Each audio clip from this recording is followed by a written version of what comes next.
lo dijo en la primera hora.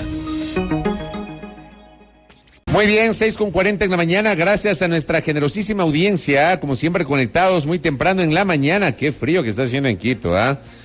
Deme viendo la temperatura, señora Belkis, por favor. Está haciendo bastante frío, al menos la sensación térmica es esa, el cielo totalmente nublado, ¿ah? No, 10 grados, no puede ser.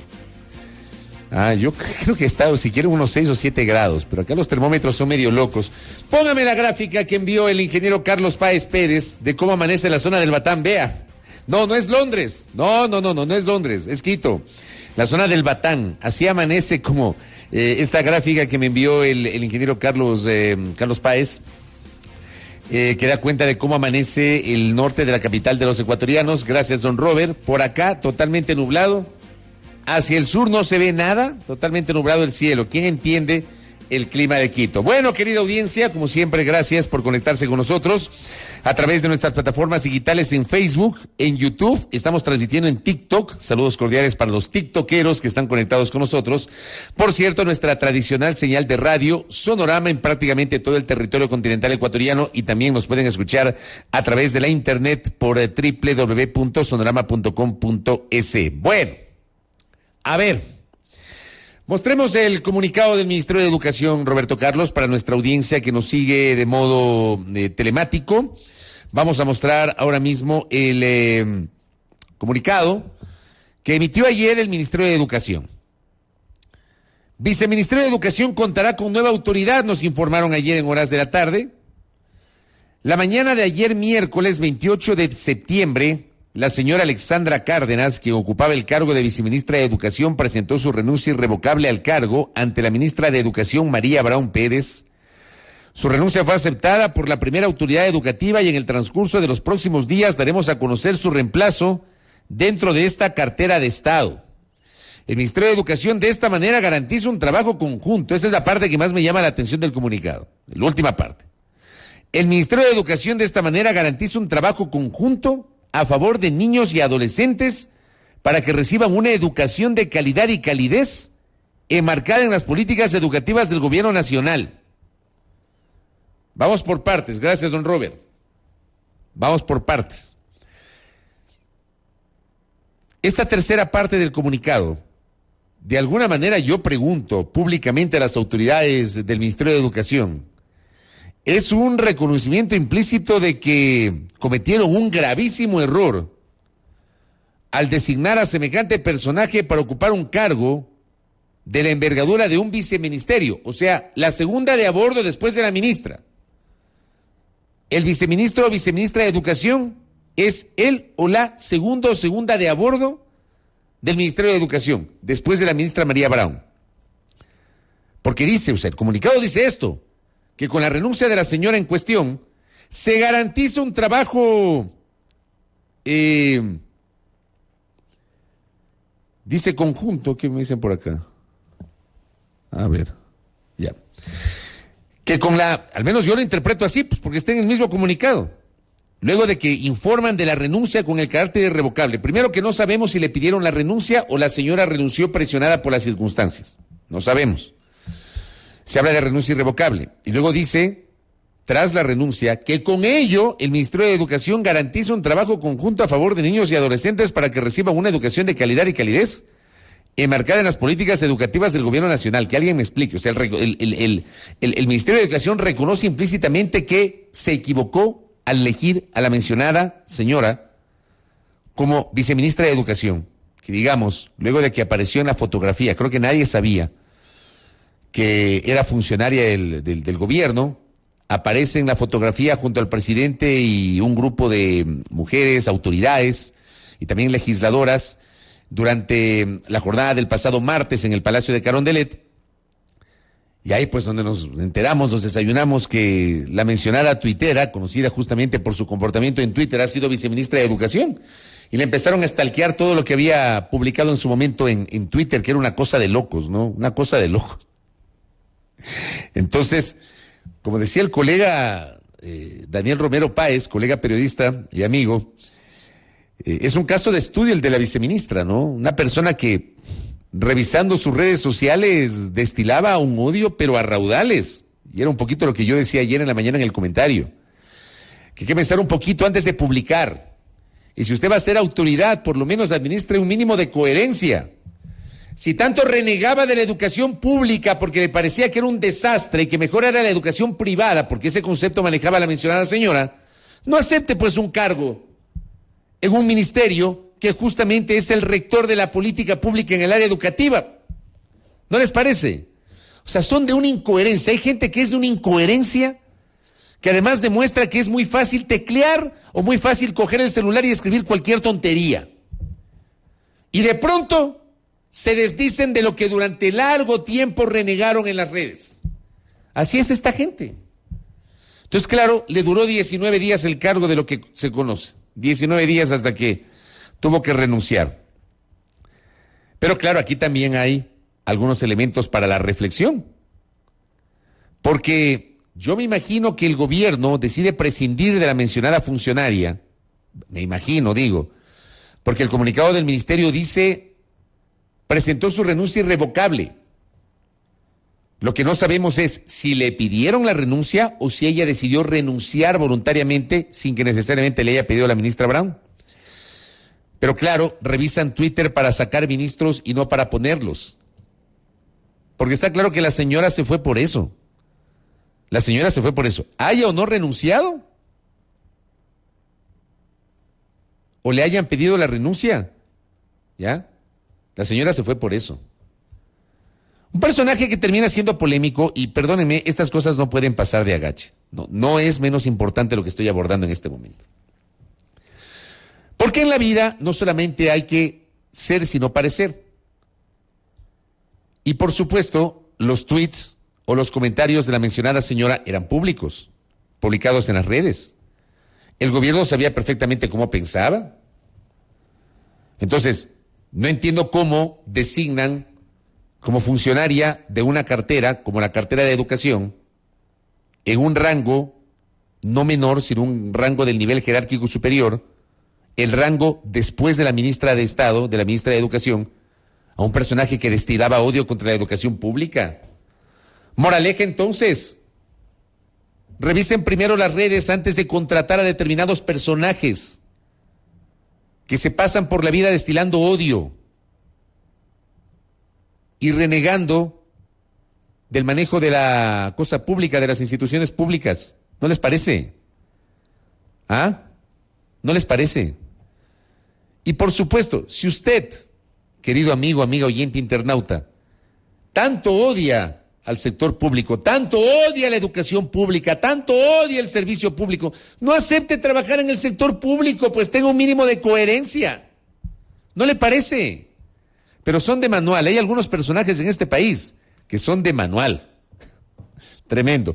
Yo creo que de esto hay un montón de lecciones. Y como decía ayer, yo compartía en el Twitter un pensamiento, ¿no? Un pensamiento sobre el tema de los tweets. A propósito de algo que también publicó Tamara Hidrobo en su cuenta Twitter. Yo sí creo que somos lo que tuiteamos. Yo sí creo. Aquí se sabe quién es quién. Yo soy de los que, de verdad, piensa que, yo no sé cómo hay gente que tiene esa facilidad, ¿no? De ser una en el Twitter, o sea, desbocados, patanes, malcriados, insultadores, y son otros modositos en su trabajo, ¿ya? En sus medios, en otro tipo de actividades son modositos, cuidan las formas, pero en el Twitter son unos desbocados, patanes, escriben cualquier tontería. Yo no sé cómo hay gente que lo hace, yo no podría. Yo sí creo que el Twitter devela realmente lo que somos. Las redes develan lo que somos. Y aquí hay gente que en este país está administrando un odio, pero un odio, contribuyendo también a la polarización, que tanto repudiamos quienes, de alguna manera, queremos una mejor nación, un mejor país, un país más unido, un país más tolerante, un país más solidario, un país más empático. Esas mismas redes, donde la mencionada ex viceministra de Educación pululaba con todo su odio y todas sus animadversiones, son aquellas redes que están publicando, tratando de desviar la atención sobre un femicidio. expurgando la vida privada de una o de unas personas, empezando por la propia víctima de un femicidio, pasando por su madre, escribiendo cualquier cosa, valiéndose obviamente del anonimato, porque los cobardes se ocultan en el anonimato, por lo menos la señora en cuestión, la ex viceministra de Educación, no se ocultaba en el anonimato, y ella públicamente, con fotografía incluida, ella decía todo lo que decía, por lo menos no es que estaba aprovechándose del anonimato. Pero hay otra gente que se escuda en el anonimato para empezar a desprestigiar. Y gente conocida, reconocida, que tiene un importante número de seguidores, gente de no creer, replica ese tipo de tonterías, tratando de desviar la atención de un crimen y pretendiendo ubicar la discusión en un espacio que no tiene nada, absolutamente nada que ver con el crimen. A mí no me interesa, no me importa la vida personal de la víctima de un femicidio, no me interesa. No me interesa la vida personal de la madre de la víctima de femicidio, a mí no me interesa. No me interesa.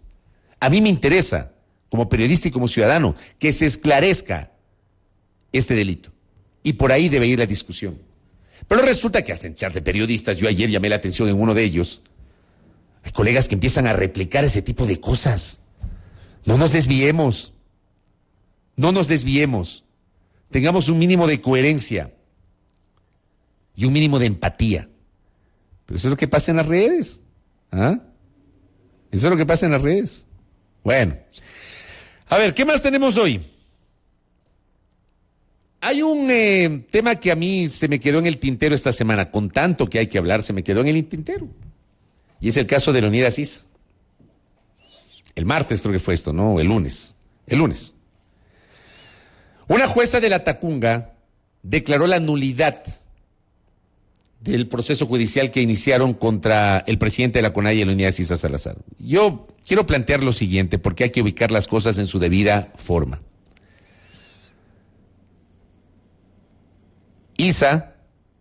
Leonidas Issa Salazar, u otros dirigentes de la CONAIE, de la FEINE, de la FENOCIN, por supuesto que tienen que responder ante las autoridades por los errores o excesos que se cometieron en junio.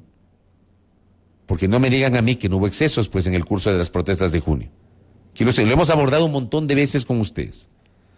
Hemos abordado también la responsabilidad del Estado y los excesos en el uso de la fuerza, lo hicimos en junio.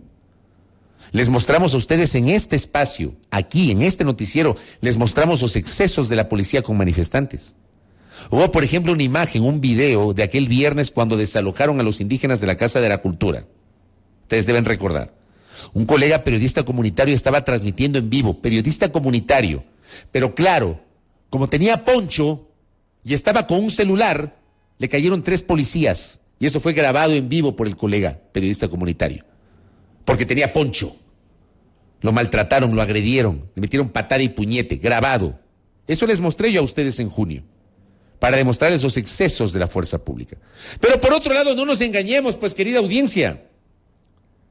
Aquí no se trata de solamente defender a la policía, ¿ya? O solamente decir que los manifestantes eran pobrecitos y que no hicieron nada. No, que cometieron excesos, por supuesto. Vayan y pregunten a las empresas del centro del país, sobre todo de la provincia de Cotopaxi. Vayan, hablen no solamente con sus directivos, sino con los trabajadores que fueron agredidos, pues, por violentos manifestantes. Y aquí también en Quito tuvimos gente que estoy segura que era gente infiltrada, pero manifestantes al fin, que pretendieron pescar al río revuelto y estaban con incluso objetos contundentes, con armas caseras, para enfrentarse con la policía. Eso tiene que ser investigado. A mí no me corresponde decir que el ingeniero Leonidas Issa o que los dirigentes de la FEINE o de la FENOCIN son los responsables de eso, pero para eso están las investigaciones. Pero claro, el señor Issa era, digamos, la cabeza visible de toda la movilización indígena. El tema es, yo siempre defenderé, y ustedes, muchos de ustedes que me honran con su sintonía desde hace mucho tiempo, saben perfectamente mi posición, la mía, respecto de defender siempre el debido proceso. Aquí no se trata de defender personas, aquí se defienden principios. Yo, al menos, lo hago de esa manera en estos micrófonos y en esta cámara mirándoles a ustedes, con todo respeto y cariño. Este periodista no defiende personas, defiende principios y conceptos. Este periodista y en este espacio defendemos el debido proceso, la presunción de inocencia y el derecho a la defensa. Y el señor Issa, por muy mal que les caiga a varios de ustedes, podemos o no coincidir con el discurso del señor Issa, pero el señor Issa tiene derechos. Y dentro de esos derechos del señor Issa, hay aquel que tiene que ver con el debido proceso. Y lo dijimos en este espacio, hagamos memoria, ¿cuál fue la posición que asumimos aquella mañana del martes 14 de junio, aquí en este noticiero? Y lo ratificamos al día siguiente, miércoles 15. A Leonidas Issa le violaron el debido proceso cuando lo detuvieron. Le violaron el debido proceso. ¿Por qué? Porque no hacen las cosas bien. Porque en este país tenemos una larguísima lista de ejemplos en los cuales se violan los derechos constitucionales de las personas. Porque no a toda la gente la juzgan y la miden con la misma vara. Porque aquí lamentablemente tenemos ecuatorianos catalogados de primera, de segunda y de tercera. Porque para ciertas cosas dictan prisión preventiva y para otras se hacen simplemente los locos. Para ciertas cosas, acción urgente de la Fiscalía. Para otros, vea, duerme el sueño de los justos. Ese es el país que tenemos. Y a Issa le violaron sus derechos constitucionales. Si Issa tenía que responder ante la justicia, había que hacerlo bien. Si Issa tiene que responder ante la justicia, hay que hacerlo bien. Y a Issa lo detuvieron la madrugada del martes 14 de junio pasado, violando sus derechos constitucionales. Lo detienen por un delito flagrante. Cuando la flagrancia es palabras morochas, que a uno le pesquen con las manos en la masa. Un delincuente que en ese rato le roba a una persona un celular y en ese momento le encuentra la policía, eso se llama delito flagrante. Para más o menos graficarles en qué consiste la flagrancia. La flagrancia. Ahí se lo detienen por delito flagrante, paralización de servicios públicos. Que yo sepa, en ese momento el señor Issa no había paralizado ningún servicio público. No es que le encontraron en el Pilisurco paralizando el servicio de las antenas para el funcionamiento de los medios de comunicación. Ese no fue el caso. Lo encontraron en la carretera en Cotopaxi. No hubo tal paralización del servicio público y por ende no hubo tal flagrancia en el caso del señor Issa. Después, el supuesto delito flagrante se cometió en Cotopaxi, pero lo trajeron a Pichincha. Cuando debieron haberlo dejado en Cotopaxi, pero lo trajeron a Quito. Después, el propio abogado de Leonidas Issa e inclusive Issa, cuando emitió declaraciones, denunciaron que estuvo incomunicado durante varias horas. Adicionalmente, la Fiscalía General del Estado, en un primer comunicado emitido hacia las 9 de la mañana de ese martes 14 de junio del 2022, afirmó que no tenía conocimiento de la detención de Issa. A Issa lo detuvieron creo que a la 1 de la madrugada.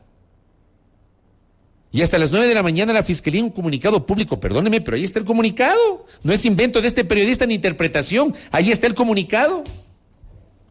La Fiscalía decía que no tenía conocimiento de la detención de Issa.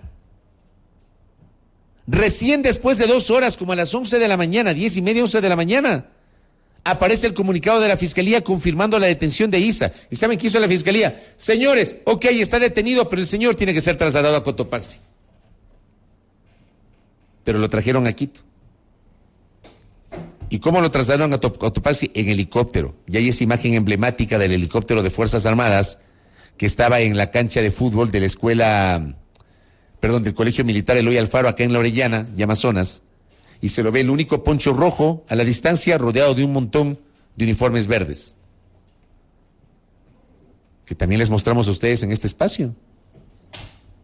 Lo trasladaron nuevamente a la Tacunga. No lo llevan al juzgado, lo tuvieron en el aeropuerto. Es que hay que tener memoria nomás. ¿No les parece? Hay que tener memoria. Y luego, me imagino yo que obligados por las circunstancias, No le dieron prisión preventiva, pero le dieron medidas alternativas a la prisión preventiva. Eso pasó. Yo les acabo de describir, perdónenme, no hay que ser abogado, yo no soy abogado, pero pregúntenle a cualquier abogado si todos estos hechos que acabo de describir no significaban una violación del debido proceso. Les acabo de describir lo que pasó. ¿Por qué? Porque no hicieron las cosas bien, pues. Si Isa era responsable y si Isa tenía que responder ante la justicia, había que hacer las cosas bien. Porque les guste o no, el señor Isa tiene derechos constitucionales como tenemos todos los ciudadanos. Y los ciudadanos merecemos un debido proceso, un juicio justo, una investigación justa. Y la obligación de quienes nos acusan es demostrar las acusaciones y nosotros ejercer el derecho a la defensa. Así funciona en cualquier régimen democrático que se precie democrático, donde a todos nos midan con la misma vara. Y por supuesto, pues una jueza lo que hizo fue declarar nulidad del proceso. No es que lo declara Isa inocente, por si acaso. ¿Qué pasó con esto? Espérense un ratito que se me cayó acá la transmisión de TikTok, así que lo voy a poner por acá. Ah. Acá está. Seguimos con los tiktokeros acá. No se me vayan tiktokeros, que aquí estamos. Déjenme poner aquí que ya estoy terminando el comentario. Ya, ahí estamos. También estamos transmitiendo por TikTok. A Isa no lo declararon inocente. El juicio se nulita y debe regresar o debe retrotraerse el proceso porque hicieron las cosas mal. Como me dicen acá en este mensaje. ¿Ya? No hay que olvidar que el juez dio paso a la audiencia por no encontrar violaciones en el proceso. Ahí se da el primer abuso.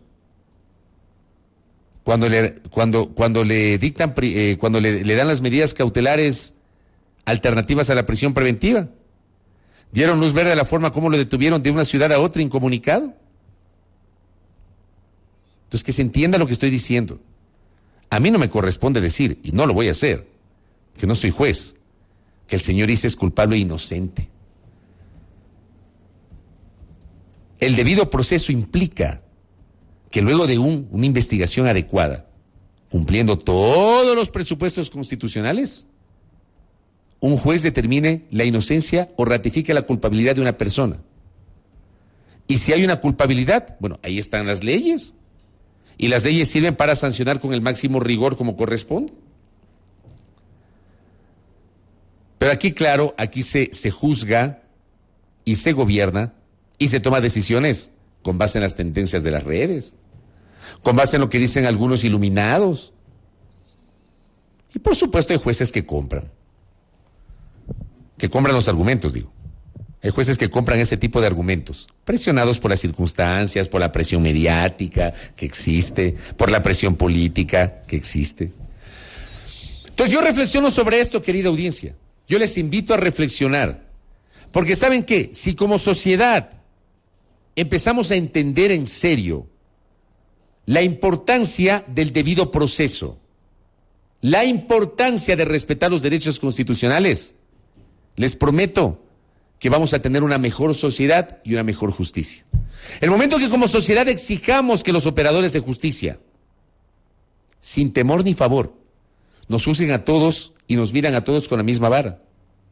El momento que entendamos que un personaje puede caerles muy mal, puede caer muy mal al poder político de turno, pero ese personaje tiene derechos constitucionales. Porque cuando se violan los derechos constitucionales en el Ecuador, por ejemplo, cuando se juzga a una persona violando sus derechos, que es un clásico en el Ecuador, histórico, un clásico en el Ecuador, resulta que el país corre el riesgo de que lo demanden internacionalmente y para variar hemos de perder en cortes internacionales. Porque esa es la típica. ¿Cuántas veces Ecuador ha sido sancionado por la Corte Interamericana de los Derechos Humanos por violar el debido proceso? Y por no aceptar o no entender los derechos constitucionales. Acá, por ejemplo, gracias, doctor Luis Fernando, que me escribe, me dice, si la detención fue arbitraria, Isa debe ser reparado integralmente, o solo existe derechos humanos para unos sí y para otros no. También nos dice, al haberse el delito sustentado en una flagrancia inexistente, una vez aplicada la nulidad, se caen todos los elementos para seguir el proceso penal. No puede abusarse del derecho penal porque está de por medio de la libertad de los individuos. Esto me escribe un abogado. Son cosas que hay que valorar y hay que analizar. Moraleja, hagan las cosas bien, pues. ¿Quieren juzgar a Isa? Júzguelo en derecho. ¿Que Isa tiene que responder? Que responda, pero en derecho. En derecho. No a la atropellada. No por la presión mediática. No por la presión de las redes. No porque algunos iluminados se ponen bravos con el gobierno, con la justicia. No porque algunos jueces quieren hacer el favor para quedar bien. Juzguen con base en lo que dice la norma, respetando los derechos y garantizando el debido proceso. Ya, inauguremos eso alguna vez, de verdad. Lo de Isa debería ser un ejemplo, pero vean, aquí en el Ecuador ha pasado, pasa y seguramente seguirá pasando porque yo no veo en el horizonte un cambio real. Pero ojalá que se entienda la naturaleza del comentario por si acaso, para algunos que suelen malinterpretar. Este periodista no está diciendo que el señor Isa es inocente, por si acaso. Este periodista lo que está diciendo es que el señor Isa tiene derechos constitucionales que le fueron conculcados cuando fue detenido la madrugada del martes 14 de junio. Y este periodista, como opinó el 14 de junio, hoy, 29 de septiembre, opina exactamente igual. A Isa le violaron los derechos constitucionales. Y por eso la nulidad dispuesta por la jueza de la Tacunga. Les dejo ahí para la reflexión y para el debate público. Mucho pidió, me dice José Luis. Vea, déjeme soñar, José Luis, por favor. Primera plana. Todas las noticias, todas las voces.